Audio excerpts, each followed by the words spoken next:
నా పేరు సాన్వి హర్షిక. నేను 5వ తరగతి చదువుతున్నాను.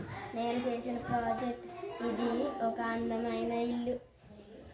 మా ఇల్లుని నేను పరిశుభ్రంగా ఉంచుకుంటాను. మా ఇంటి చుట్టూ పరిశుభ్రంగా ఉంచుకుంటాను. ఇది ఒక గాలిమర. మనం గాలి పీల్చుకుంటే ఆరోగ్యంగా ఉంటాం. మా ఇంటి చుట్టూ నేను చాలా పరిశుభ్రంగా ఉంచుకుంటాను. Thank you. ఇది మా బడి.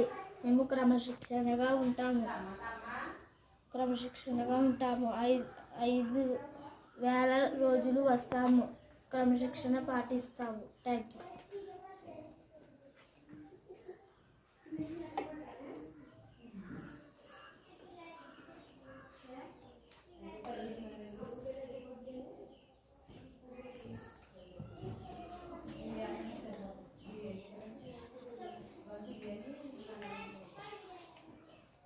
ఇది దానిమ్మకాయ.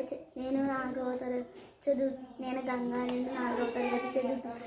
ఇది దానిమ్మకాయ చెట్టు. నా ఫలాలు తిన్నవారు ఎప్పుడూ ఆరోగ్యంగా ఉంటారు. Thank you.